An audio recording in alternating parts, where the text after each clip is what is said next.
The NFL draft is finally upon us today, and here's the thing. So, open letter to Rick Spielman, pretty Ricky Spielman. Take a look. Take a look. Yes, listen right here. So, first off, big fan, love your work. Think you should be fired sometimes, but overall, I think you're better than average general manager. I think your batting average is pretty damn decent. Like, you're not Ty Cobb, which is nice because Ty Cobb is a super racist, but or like Ted Williams. But I mean, you're a solid Todd Helton, working in there like 316 batting average. By the way, Todd Helton was a backup quarterback for Peyton Manning at Tennessee back in the day, but already tangent off. Anyways, you probably already knew that.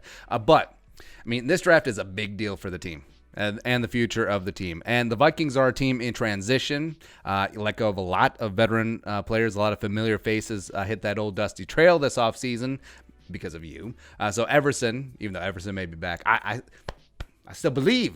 Linval, he gone. Xavier gone. Waynes, Deho, Jaron Curse. You traded Diggs to Siberia for a gang of picks. I mean, a lot of this offseason, it's going to be on you, man. It's going to be on you, bro. And then you shoved all of your chips in the middle with Kirky, Jerome Cousins on that extension. Like, completely all in with the short stack. But, I mean, Kirk ain't pocket aces. He ain't that. He ain't even kings either. Kirk's more like ace-jack offsuit, where, I mean, you're favored over a random hand, but, yeah. So this draft has to work. And, yeah, I fully understand every single draft is important, blah, blah, blah, that whole thing. But this one has to work, and otherwise there will be a lot of people out of work. I mean, if this thing goes Garfunkel. But luckily for you, you have plenty of ammunition. You got 12 picks. You got 5 picks in the top 105. You have 2 first-rounders. And knowing your tendencies, you'll probably take a 4th-rounder, break it down to like 17 7th-rounders, something like that, right? But get it done. Absolutely get this thing done. Play hard. Also, play hardball with Washington because they're like, oh, lots of people are in on Trent Williams. Baloney. You were the only person at that table, right? So be like, 105, take it or leave it. If you leave it, that suddenly turns into a 4th-round pick. Otherwise, we gone. Leave it from the table. But get yourself some Trent Williams by hook or by crook. Get him here. Move on from Riley Reef. Free up that $8.8 million in salary cap space. Let's go. And then don't be afraid to swing your sword and move around in the draft and try to swing for the fence and get your guys, right? If Andrew Thomas falls, go get him. Well, if you trade for Trent Williams, maybe not, but whatever. I'm on a roll. If C.J. Henderson falls, gimme.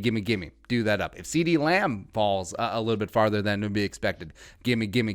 Do all that stuff up. And a draft for your scheme. And also F everyone else. F what the analysts think. F what all the draftniks think and all that other stuff and whatnot. Remember, last year, you talked about this on the Zoom press conference thing. Still getting your guy in Alexander Madison in the bottom of the 3rd round after trading down 17,000 times because you knew that your grade was higher than the consensus grade around the league on that player. So you got a gang of picks as well. I was able to get some ammo to move up in the 4th round, get Drew Samia, who I think is going to be your starting right guard, and you're good to go. And yeah, you were higher on him than other teams because he fit what you want to do in the zone scheme up front. So boom, go with your gut, go with the girl that brought you, go with the offensive scheme that Kubiak is putting in place. Let's go. So don't be afraid to take Ezra Cleveland in the 1st round, even though, I have him at 130 on my big board. Screw that guy. Screw everyone else. Or Jonah Jackson in the 2nd round. Oh, well, he's perfect scheme fit left guard,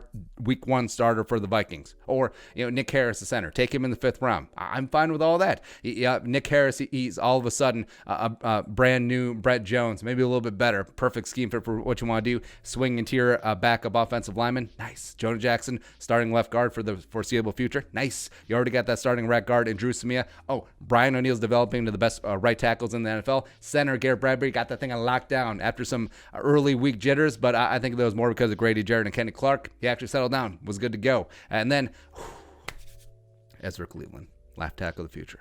Yeah, Ricky ignores the offensive line. Put all those jabronis in the ground. Just completely bury them and just hammer this thing out. Let's go. So don't be afraid to take all 3 and just completely obliterate that old narrative as like, get out of here. Also, cornerback-wise, give Zimmer his toys. You've seen Mike Zimmer spend 1st-round picks on Trey Waynes and Mike Hughes, 2nd-round pick on Mac Alexander. Before Zimmer got here, he used a 1st-round pick on Xavier Rhodes, the one you got in the Percy Harvin trade. We're not trading Percy Harvin this time. By the way, you ruined truth-telling forever, by the way. So Well, yeah, whatever. But cornerback wise, get one high, get one in the mid rounds. Jalen Johnson or Hefe Gladney suits Zimmer style a lot. Get them in the first round. Amik Robertson in the mid round. Hello. Come on in. He plays more like Antoine Winfield Sr. than Antoine Winfield Jr. I mean, we said that like 17 times. Wide receiver. Just like you said, it was actually one of the times I actually think you were telling the truth and saying that you didn't necessarily have to go wide receiver for the first round. Don't force it. Don't do it. Don't take Denzel Mims just because 75,000 mock draft says you should. Or Justin Jefferson. I do wonder if he can play outside in the NFL.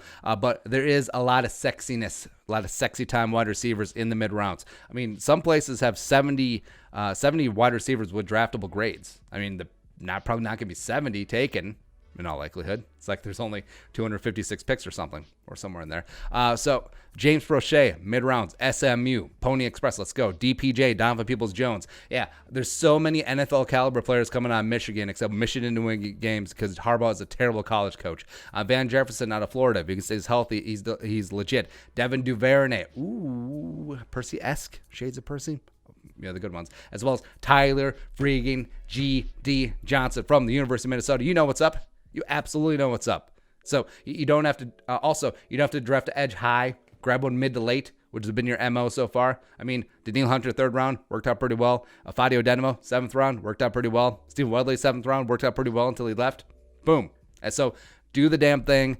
Get as many round 2, day 2, day 3 picks as possible. And also, here's the thing too. So if Kirk is watching this with you, send him out for some milk and cookies or something. I don't know. Or some, I feel like Kirk eats a lot of Wonder Bread. But I understand that you are no longer in charge because Cousins is Bane. He takes over. Do you feel in charge?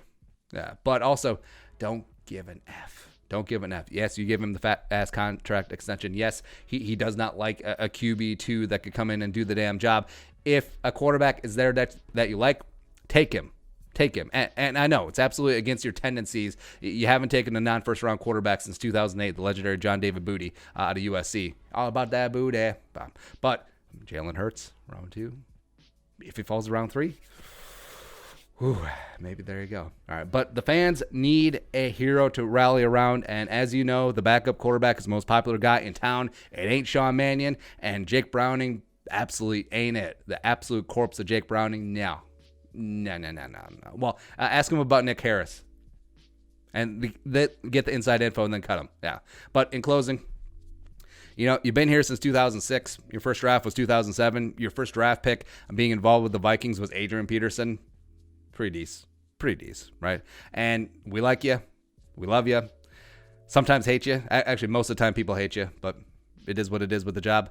But you will get this right, and you will bring a Jerome Barty to this fan base. We believe in you. Because if you fuck it up, George Payton's going to be drafting for the Vikings next year anyway. Boom.